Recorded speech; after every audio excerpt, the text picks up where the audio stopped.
Timnas Indonesia U20 pernah akan memakai JIS, namun karena biaya sewanya yang hampir 1 miliar rupiah, akhirnya membuat PSSI batal memakai JIS. Ojo lali disubrek yo. Assalamualaikum semuanya, selamat kembali ke channel ini. Kepada kalian semua yang sudah membantu subscribe di kolom atas juga channel ini, jutaan terima kasih ucapkan lagi buat kalian yang baru yang masih belum gabung. Ayo bantu dengan tekan butang subscribe, dan subscribe itu gratis aja geng. Oke lah, seperti biasa sebelum As mulakan, As ingin mendoakan buat sesiapa saja yang melihat, yang menonton video As kali ini agar dikurniakan limpahan rezeki yang luar biasa, tidak akan pernah putus-putusnya, dipermudahkan segala urusan, dimakbulkan setiap impian, dan buat saudara kita di Palestina, semoga Allah sentiasa memberikan perlindungan ke atas mereka dari segenap sisi dan arah, insyaAllah, amin, amin, amin. Oke lah, hari ini As nak react satu lagi video daripada channel Starting 11. Jangan lupa juga untuk bantu subscribe channel ini, tanda dukungan kita. Okey, kali ini kita akan melihat mengapa katanya Timnas Indonesia harus menyewa stadion, padahal stadion itu milik negara. Yang ini benar nih. Okey, ingin cari tahu apakah infonya? Yuk, ikut As react. Yuk. Okey, udah siap semuanya. Yuk, kita mula. Bismillah.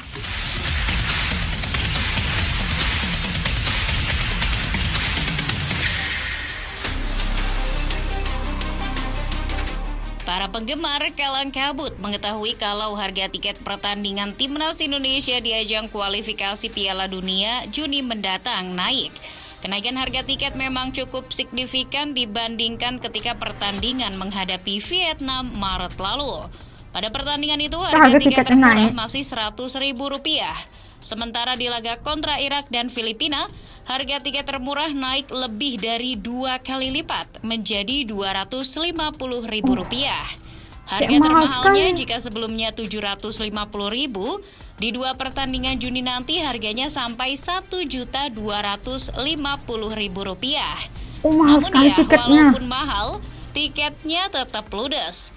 Tiket menghadapi Irak bahkan habis hanya dalam waktu 12 jam saja. Mahalnya harga tiket melahirkan asumsi liar di kalangan penggemar. Salah satunya, mungkinkah karena harga sewa Gelora Bung Karno yang naik? Orang pun bertanya-tanya, mengapa Timnas Indonesia kalau bermain di GBK mesti menyewanya? Padahal Gelora Bung Karno adalah milik negara, masa dipakai tim nasional yang notabene berjuang untuk negara saja harus bayar? Nah, sebelum masuk ke pembahasan, jangan lupa untuk subscribe dan nyalakan loncengnya agar tidak ketinggalan video terbaru dari Starting 11. Arya Sinulinga, salah satu komite eksekutif PSSI berdalih tiket yang mahal salah satunya untuk mendukung pendanaan. Pendanaan siapa? Ya, tentu saja PSSI itu sendiri. Namun Arya mengatakannya dengan pernyataan yang sedikit nasionalis, yakni Timnas butuh dana besar.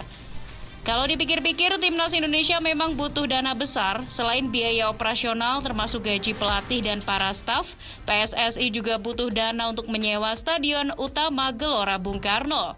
Sebab harus dipahami seluruh fasilitas yang ada di kawasan Gelora Bung Karno tidak bisa dipakai cuma-cuma. Sekali lagi harus ditekankan seluruh fasilitas.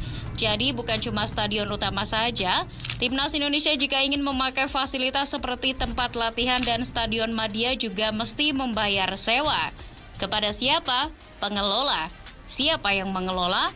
Pusat Pengelola Kawasan Gelora Bung Karno atau PPK GBK.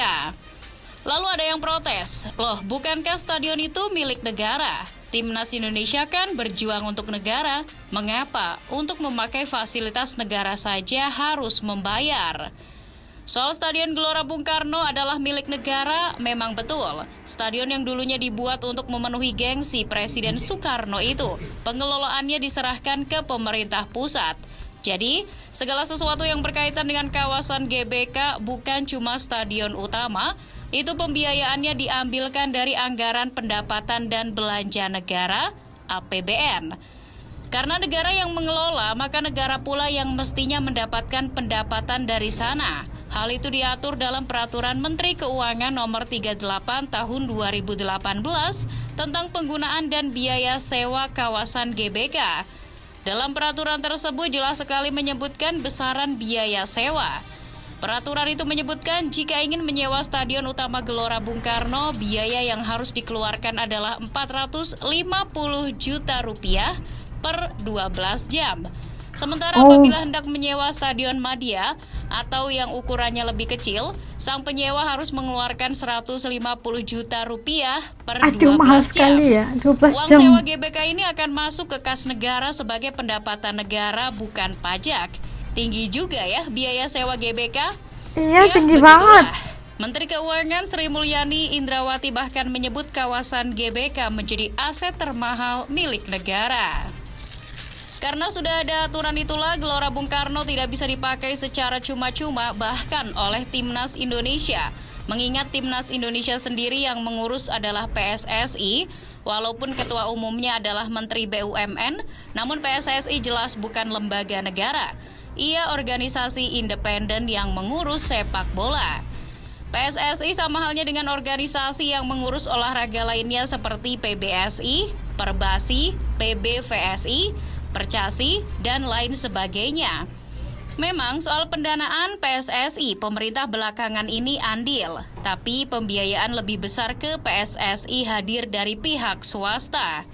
Nah, karena PSSI adalah organisasi independen, ya mereka harus membayar sewa jika Timnas Indonesia ingin memakai GBK. Ke WC umum saja kita bayar, apalagi mau pakai GBK. Sederhananya itu. Mengutip Bolanet, Direktur Utama PPK GBK tahun 2020, Winarto, mengatakan bukan cuma lembaga independen saja yang wajib bayar sewa GBK seperti PSSI, tapi kementerian juga. Kendati begitu, ada celah agar tidak membayar sewa GBK, yakni bagi atlet nasional yang namanya tercatat pada SK Kementerian Olahraga Kemenpora. Namun, tidak hanya namanya tercatat, tapi juga harus mendapat rekomendasi dari Kemenpora. Sekedar info, PSSI pernah ngenyang demi mendapat harga sewa yang lebih murah. Itu terjadi pada Piala AFF 2022 lalu. PSSI meminta diskon biaya sewa kepada Direktur PPK GBK yang baru, Rahmadi Afif Kusumo. Namun tidak disebutkan berapa diskonnya. Dan apakah waktu itu PSSI beneran mendapatkan potongan harga sewa oleh PPK GBK? Sebelum uring-uringan karena Timnas Indonesia mesti membayar biaya sewa GBK padahal berjuang untuk negara dengan dalih nasionalisme, mari melihat situasi serupa di negara lain. Di Prancis, Federasi Sepak Bola Prancis juga mesti membayar biaya sewa apabila Timnas Prancis bermain di Stade de France. Nah, Stade de France yang berada di sebelah utara kota Paris sendiri memang menjadi markasnya Les Bleus. Namun, pengelolaan Stade de France sendiri berada di tangan pemerintah Prancis. Menurut Get Football News France, apabila Timnas Prancis akan bermain di sini, maka FFF perlu mengeluarkan biaya sewa sebesar 800.000 euro.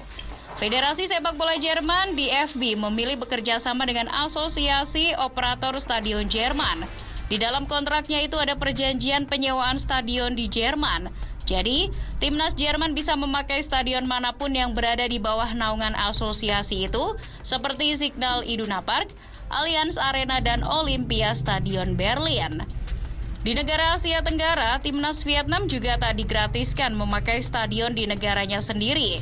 Ketika menjamu Timnas Indonesia di kualifikasi Piala Dunia 2026 lalu, Federasi Sepak Bola Vietnam atau VFF mesti membayar 800 juta dong untuk memakai Stadion My Dien. Biaya sewa tidak hanya dikenakan di stadion milik pemerintah pusat, namun juga pemerintah di daerah.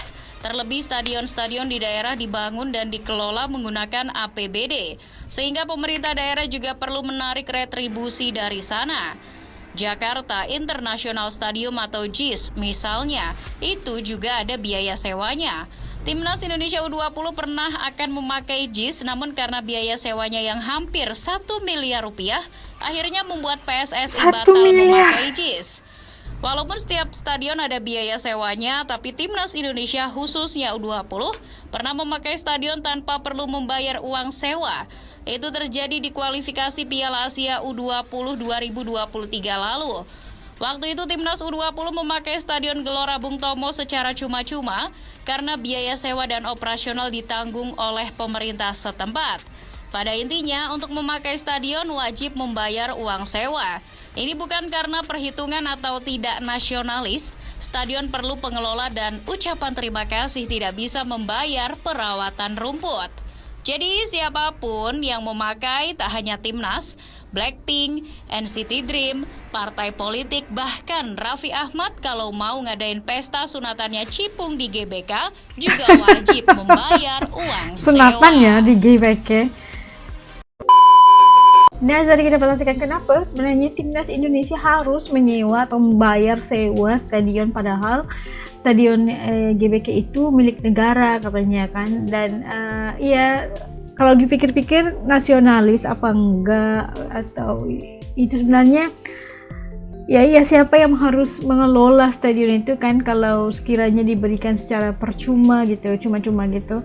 Dan yang melakukan perawatan ke atas rumput, pengelolaan di atas kebersihan dan fasilitas yang ada di GBK dan stadion-stadion seperti di JIS misalnya juga pasti membutuhkan dana yang besar, dan justru itu harus diletakkan sejumlah kadar sewaan gitu kan yang harus dibayar, walaupun mereka itu bermain untuk tim nasional Indonesia, tapi mereka juga harus membayar sewa bagi membolehkan stadion itu di pengelolaannya itu berjalan dengan baik gitu kan. Dan untuk bagus sebenarnya dikenakan harga sewa gitu kan, karena kita tahu untuk menguruskan pengelolaan itu perlu biaya yang besar gitu. Dan mana bisa kalau kita berikan dia percuma, itu maksudnya, karena kita tahu PSSI itu adalah sebuah yang swasta gitu kan, yang sendiri, yang bukan daripada pemerintah dan sebagainya. Dan demi untuk secara personalnya, demi kemajuan timnas sekarang ini, kalian harus pergi nonton sepak bola itu di stadionnya, beli tiketnya agar kemajuan timnas itu dapat dipacu dengan sebaik-baiknya. Dan pengelolaan stadion juga bisa diberikan penekanan bagi membolehkan stadion itu berfungsi dengan sangat baik. Perawatannya itu enggak murah ya, dan harus itu kebanyakannya memang di negara-negara kayak gitu emangnya kan, nggak ada yang percuma, karena kita tahu biaya perawatan itu besar banget untuk stadion, apatah lagi kalau GBK sama JIS gitu. Wah, besar banget gitu. Dan ya nggak apa-apa, dan jangan kalian protes gitu, nggak gitu, terus support timnas. Dan jangan lupa juga untuk terus support nonton mereka di stadion setiap kali perlawanan ya, beli tiket. Lagi-lagi kita doakan agar timnas terus maju jaya di kedepannya, dan ya maju jaya ya ke depan, dan menjadi tim yang sangat digeruni di dunia, insyaallah. Sampai ketemu lagi di lain video, jaga diri, dadah.